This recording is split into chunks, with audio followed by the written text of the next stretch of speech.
মুহররম মাস শুরু হলো, এই মাসের কি বিশেষ কোনো ফজিলত আছে? এই মাসের করণীয় বর্জনীয় সম্পর্কে জানাবেন। হিজরি নববর্ষ উদযাপনের শরীয়ত সম্মত পদ্ধতি কি? মুহররম মাসে আজকে প্রথম দিনটি গত হলো, 1447 হিজরি সালের প্রথম দিনটি আজকে গত হলো এবং ইতিমধ্যে দ্বিতীয় তারিখ অর্থাৎ 2রা মুহররম শুরু হয়ে গেছে। তো এই মুহররম মাসটি বছরের হিজরি বর্ষের প্রথম মাস। এই মাসটির নানান তাৎপর্যপূর্ণ দিক আছে। সবচেয়ে গুরুত্বপূর্ণ তাৎপর্যের দিক হলো যে এটি সম্মানিত 4 মাসের একটি এবং সম্মানিত 4 মাসের মধ্যে সবচেয়ে সম্মানিত মাস। বলতে পারি রমজানের পরে সবচেয়ে ফজিলতপূর্ণ মাস হলো এই মাসটি সম্মানিত মাস, যে মাসকে নবী সাল্লাল্লাহু আলাইহি ওয়াসাল্লাম শাহরুল্লাহ বা আল্লাহর মাস বলে আখ্যায়িত করেছেন। যদিও সব মাসই আল্লাহর, কিন্তু এটির বিশেষ মর্যাদা এটা প্রমাণ করে আল্লাহর মাস বলাতে নবী সাল্লাল্লাহু আলাইহি ওয়াসাল্লামের পক্ষ থেকে। দ্বিতীয়ত হলো এই মাসের করণীয়। এই মাসে আমরা বেশি বেশি করে নফল রোজা রাখার চেষ্টা করব, কারণ নবী সাল্লাল্লাহু আলাইহি ওয়াসাল্লাম বলেছেন আফদালুস সিয়ামি বা'দা রমাদান শাহরুল্লাহিল মুহাররম। রমজানের পরে সবচেয়ে উত্তম রোজা হলো আল্লাহর মাস মুহররম মাসের রোজা। এই মাসে আশুরার দিন রয়েছে, অতএব আশুরার দিন উপলক্ষে বিশেষভাবে 2 দিন ব্যাপী রোজা রাখা, 9 এবং 10ই মুহররম অথবা 10 বা 11ই মুহররম, এই দিন 2টা দিন রোজা রাখা হলো সুন্নাহ। এবং সেই সাথে এই দিনে আল্লাহ রাব্বুল আলামিন পূর্বের বিভিন্ন জাতিকে আল্লাহ তাআলা তাদের তওবা কবুল করেছেন, অনেকে আল্লাহ তাআলা উদ্ধার করেছেন, যেমন নাকি মুসা আলাইহিস সালামের নেতৃত্বে বনী ইসরাঈলকে আল্লাহ তাআলা বিপদ থেকে উদ্ধার করেছেন। তো আর অনেক ঘটনা এই দিনে ঘটেছে, সেই কারণে দিনটি নানা কারণে তাৎপর্যপূর্ণ, এই দিনটি রোজা রাখা। আর মুহররমকে কেন্দ্র করে নানা রকমের বিদআত এবং অপসংস্কৃতি চলমান আছে, সেগুলো থেকে আমাদেরকে বিরত থাকতে হবে, যেমন মাতম তাজিয়া মিছিল ইত্যাদি করা। এই দিনে অর্থাৎ আশুরার দিনে কালবারাতি হোসেন রাদিয়াল্লাহু তাআলা নবী সাল্লাল্লাহু আলাইহি ওয়াসাল্লাম প্রিয় দৌহিত্র, তিনি শাহাদাত বরণ করেছেন নির্মমভাবে জালিমের হাতে। সন্দেহাতীতভাবে এটি আমাদের জন্য বেদনাদায়ক একটি অধ্যায়, কিন্তু সেটাকে কেন্দ্র করে সারা জীবন বা বছরকে বছর শোক পালন করা এটা শরিয়া সিদ্ধ নয়। নবী সাল্লাল্লাহু আলাইহি ওয়াসাল্লাম তার ওয়াফাতেও আমরা এই ধরনের শোক পালন করি না। সবচেয়ে বড় কথা হলো নবী সাল্লাল্লাহু আলাইহি ওয়াসাল্লাম নিজে পরিষ্কারভাবে বলেছেন যে 3 দিন পর আর কোনো শোক পালন করা যাবে না, সর্বোচ্চ 3 দিন পর্যন্ত শোক পালন করা চলবে। একজন নারী যিনি স্বামী হারিয়েছেন, স্বামী মারা গেছেন, তার তিনি 4 মাস 10 দিন পর্যন্ত শোক পালন করবেন। এছাড়া আর কোনো বছরকে বছর ধরে শোক পালন করার কোনো অপশন শরীয়তে নেই। সেসব কারণে তাজিয়া মিছিল ইত্যাদি এবং শোকের পোশাক পরা, মাতম করা, নিজের দেহে নিজে আক্রমণ করা এবং আরো নানাবিধ বিদআত আমাদের সমাজে প্রচলিত আছে, সেগুলো মুহররমকে কেন্দ্র করে আমরা বর্জন করে চলতে হবে, কারণ এগুলোর সাথে ইসলামের কোনো সম্পর্ক নেই।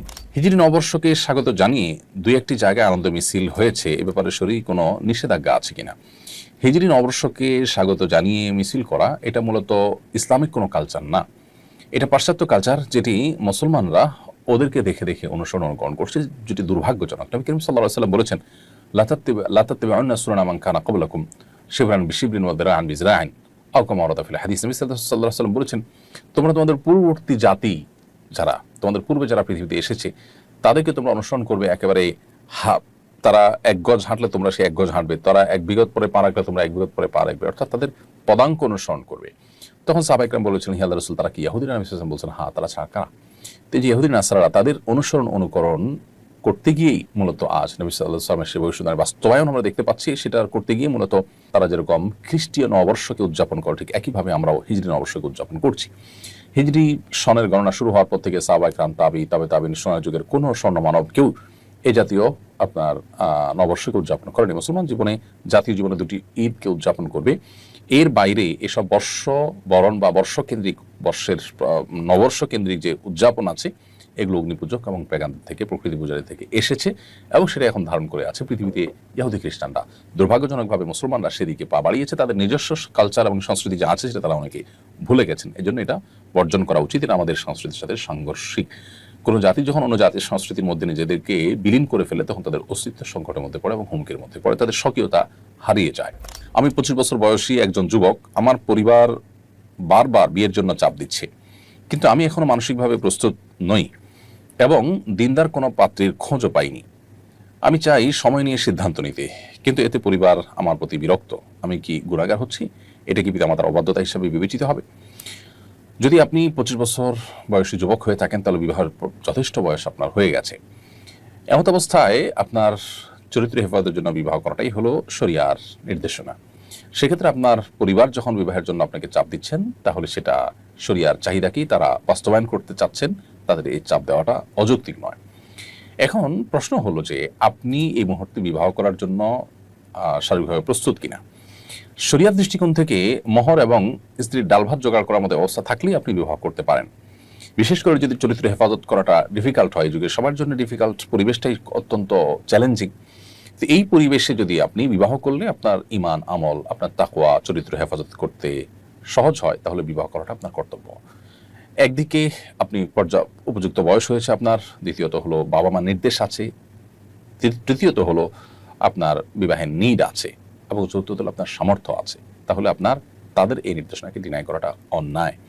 হ্যাঁ, আপনি যদি উপযুক্ত পাত্রী খোঁজার জন্য যৌক্তিক সময় নেন, যে 2 মাস 4 মাস 6 মাস, তাহলে সেক্ষেত্রে সেটা অন্যায় হিসেবে বিবেচিত হবে না, কারণ অপাত্রে উপযুক্ত ক্ষেত্রে আপনাকে বিবাহ করতে সে নির্দেশ করে না। তবে অহেতুক আপনি মাসকে মাস বছরকে বছর বিলম্ব করবেন, তথাকথিত পায়ে দাঁড়াবার নাম করে অনেক বেশি দেরি করবেন, এই সমস্ত বিষয়গুলো যদি আপনাকে বিবাহ বিলম্ব করতে উদ্বুদ্ধ করে তাহলে সেটা হবে আপনার ভুল।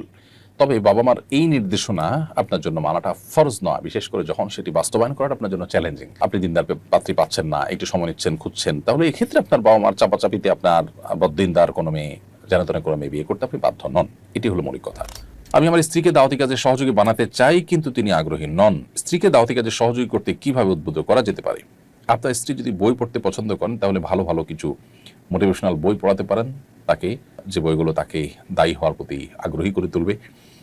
আর যদি বই পড়ার অভ্যাস তেমন না থাকে তাহলে সেক্ষেত্রে আপনি তাকে ভালো দাওয়াতি কাজ করেন এবং তিনি তাদের দ্বারায় প্রভাবিত হতে পারেন এরকম ব্যক্তিদের সাথে তার পরিচিতি যেন ঘটে, তার সাথে ওঠা বসা যেন ঘটে, সেই ব্যবস্থা আপনি করবেন, সেই উদ্যোগ আপনি নেবেন। যদি সেটা নেন, ইনশাআল্লাহ আশা করা যায় যে আপনি তাকে দাওয়াতের পথে আনতে পারবেন।